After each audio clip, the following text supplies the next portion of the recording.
जय हिंद दोस्तों। जैसे कि अब हमारे ये कल के आगे का सवाल है, कल हम इस पीछे पढ़ चुके थे।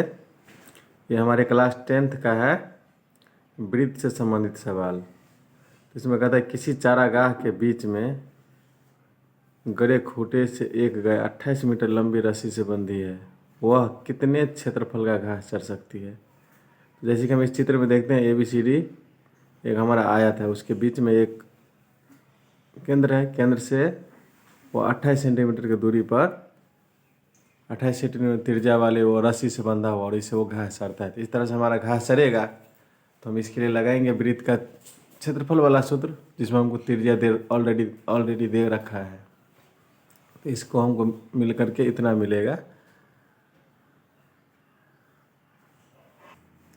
जैसे आगे की सवाल है कि कहता है 2 घड़ियों की मिनट की सुई 2 सेमी और 3 सेमी लंबी है।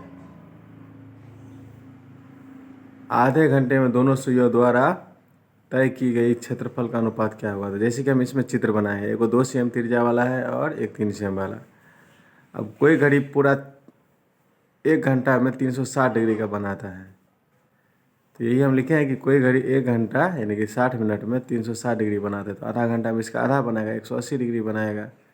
हमको यहाँ पर ज्ञात करना है त्रिज्यखंड का क्षेत्रफल। तो जैसे 2 सेम त्रिज्याखंड वाले का क्षेत्रफल और 3 सेम त्रिज्याखंड वाले क्षेत्रफल, दोनों का एक होता है 2 पाई, एक होता है 9 पाई बटा 2।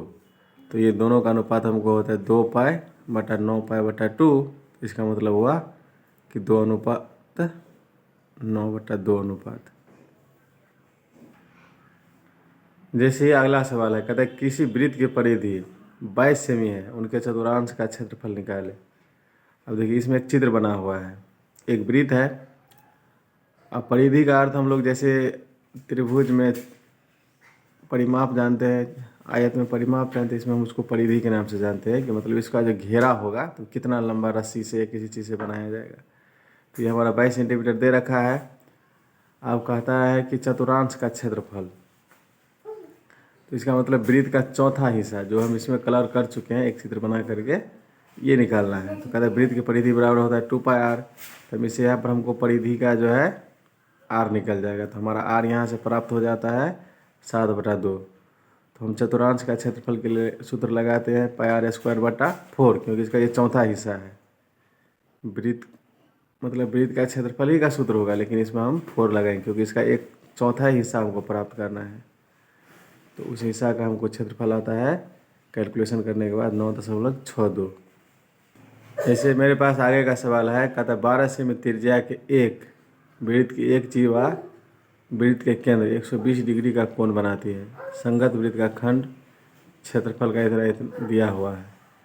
तो जैसे कि हम इसमें देखते हैं कि संगत वृत्त खंड का क्षेत्रफल के बराबर ही होगा लघु वृत्त का क्षेत्रफल, क्योंकि इसमें हमको दे रखा है।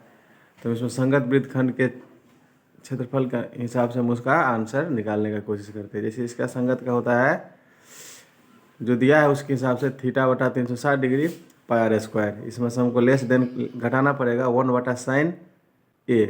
अब ये sin A आता कहाँ से है, तो उसका कहते हैं संगत वृत्त खंड, और उसी से लघु भी बला बनेगा, तो इसका ये आधा ही होगा। तो आधा के लिए हम sin A का प्रयोग करेंगे, मतलब 220 का आधा 110 का प्रयोग हम करेंगे। इस तरह से हम उसको, तो जो कि इसमें 220 डिग्री इसमें 120 डिग्री के बराबर होगा। इसीलिए आपको ये कन्फ्यूजन नहीं होना चाहिए कि 120 डिग्री आया कहाँ से। अगर ये कन्फ्यूजन है तो हमको त्रिज्याखंड का एक विस्तार से समझना पड़ेगा। तो इस तरह से हमको ये सारे का कैलकुलेशन कट के आता है इतना। तो इसको, और इसके नीचे में थोड़ा हमको कम स्पेस था, इसलिए हम यहाँ पर लिख देंगे हल करने पर। इसको जब हम कैलकुलेशन करते हैं तो हमको मिलता है 88.44।